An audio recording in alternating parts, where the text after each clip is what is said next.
Charlotte McLeod with the Investing News Network, and here today with me is David Morgan, publisher of the Morgan Report. Thanks so much for joining me. Thank you, Charlotte. Great. And we're here today at IMIC in Vancouver. Today, this morning, you participated in a panel. It was gold versus cryptocurrencies versus cannabis. I was quite interested to see that you're on this panel because I know you like gold and you have an interest in blockchain technology. So where in this debate did you end up coming down? Well, I came down on saying that I think both the crypto space and the cannabis space will outperform gold this year and probably maybe for some time. I also made the point that I've always advocated a hedge position about 20%, so that gives you 80% to put in other investment classes like real estate or cryptos or mutual funds or the general equity market or whatever. So I think it was about balance across the panel, about having some of each. I'm not that favorable to knowing very much about the crypto space or the cannabis space, although I did make note that hemp, generally speaking, the plant itself, I think is extremely useful. I think there's a lot to come of about that whole genre, other than what everyone equates with cannabis, and that's getting high. There's so much more to it, and everybody on the panel discussed that, and the audience knew quite a bit about that as well. Yeah, it was quite balanced. I thought I was surprised, but it was good.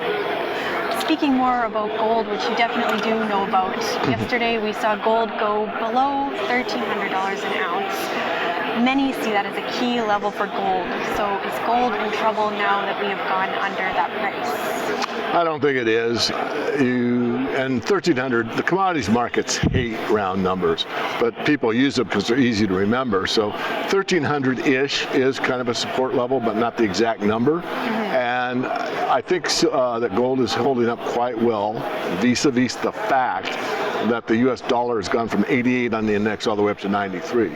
So if you look at that percentage gain versus gold's loss, I think you would actually have to conclude that gold is holding up rather well with such a good dollar rally. Okay, so where is silver in all of this? It went down yesterday as well.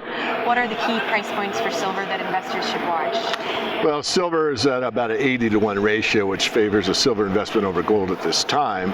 And the fact, and I don't want to make one day a market one of my favorite slogans, but silver and gold were off the same percentage 2 days ago, which shows silver being strong, because normally silver leads both up and down, which means if gold's off 1%, silver can be off 3%. If gold's up 1%, silver can be up 2 or 3%. So since it was holding its own, meaning it was the same as platinum, palladium, and gold in percentage terms, I think we're getting close to a bottoming process. You've got to remember, we're still seeing higher lows in the gold market, and that uptrend hasn't been breached since the end of 2015. If that level is breached, then I'll be bearish on gold. Okay. You mentioned in your presentation the Dow-silver ratio as well. What is that, and what do we need to know about it? Well, like the gold-silver ratio, how many ounces of silver does it take to buy an ounce of gold? The silver-Dow ratio is how many ounces of silver does it take to buy the Dow Jones? And at one time, we got to about a 16-to-1 ratio with the gold-silver, when the gold to Dow ratio was somewhere around 1-to-1. Gold was around 800 and the Dow was around 800. So we could get to an extreme case like that again. That was the whole point of that graph. Right. Okay, so as we head into the summer, what can investors expect from silver and gold prices? It's typically a lower time. What do you see? Well, Charlotte, it's a great question, and my answer is going to be very dull, because I think it's going to be a very dull summer. I have brought up the adage, sell in May and come back after Labor Day several times. Almost every report I write for my subscribers in that time frame, I discuss that.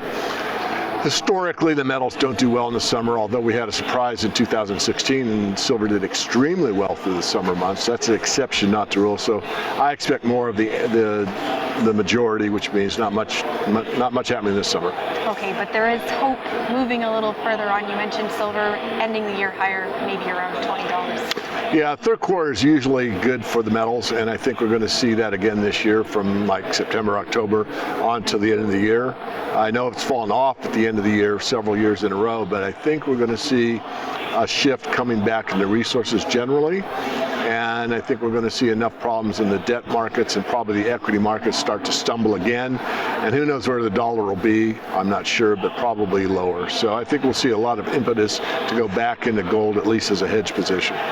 Okay, any final thoughts with that in mind on the resource space or advice for investors for the rest of 2018? Yeah, since you gave me the opportunity, I'd just like to say people should go to themorganreport.com and get on our free email list.